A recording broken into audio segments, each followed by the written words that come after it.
Actualité.cd, l'actualité de la RDC en continu et en direct. Ici, vous attendez combien de personnes sur ces sites? Les sites a la capacité, avec ses 850 000 m2, a la capacité de recevoir plus près d'1 million de personnes, 1 500 000 personnes.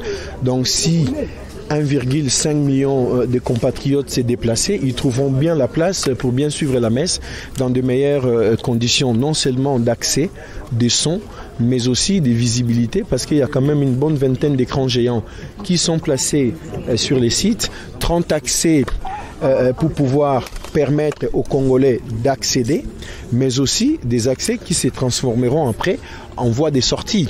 Et tout calcul fait, en 7 minutes chrono, nous serons en mesure de vider ces lieux pour 1 500 000 personnes.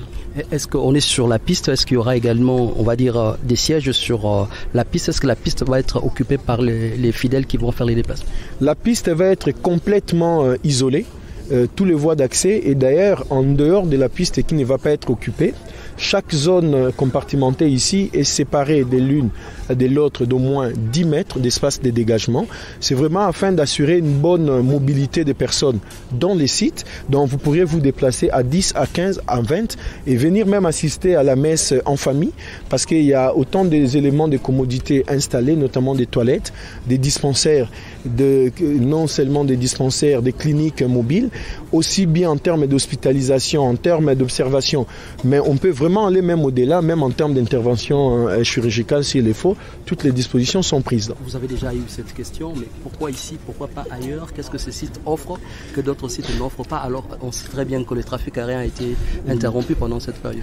Vous savez que nous sommes à Kinshasa, une ville complètement congestionnée aujourd'hui, avec près de 20 millions d'habitants, avec pas beaucoup trop de nombre élevé en ce qui concerne des voies de circulation.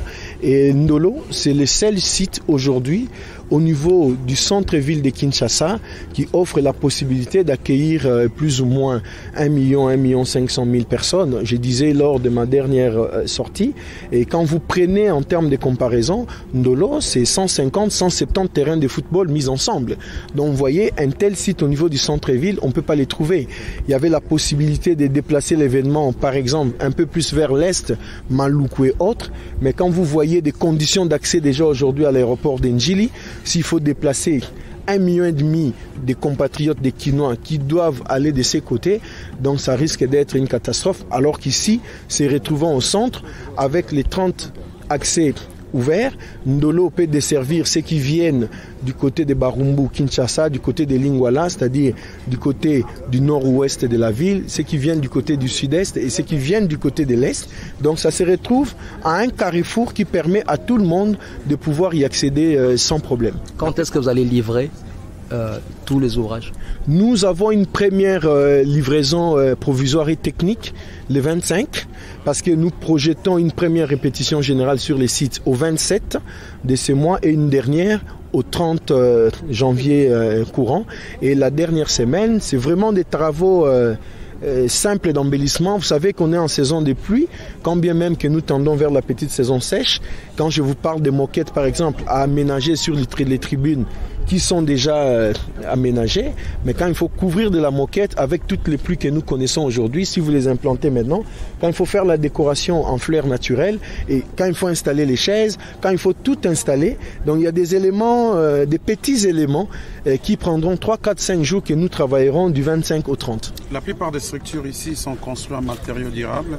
Comment comptez-vous gérer l'après-pape?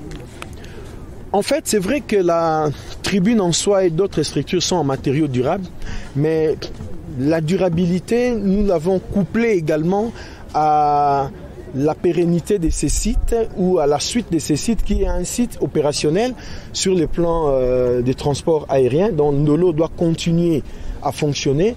Nous avons aménagé les équipements en tenant compte que ce site doit réouvrir ses activités après la semaine qui suivra, et tout ce qui a été placé bien qu'en matériaux durables sur une structure aménagée pour ne pas abîmer ou transformer ou modifier les structures existantes du complexe qui nous accueille. Voilà. Pareil que nous avons fait au Stade des Martyrs. Hein. Et ceux qui vont visiter le Stade des Martyrs vont se rendre compte que c'est pour la première fois que la tribune ou le podium qui est en train d'être installé, tous les socles sont en béton qui ont été coulés sur place. Beaucoup se posent la question, mais nous n'avons pas endommagé les tartans, même pas la structure du sol modifiée. Ce sont des bétons, certes grands, mais qui ont été placés sur des structures amovibles. Actualité.cd, l'actualité de la RDC en continu et en direct.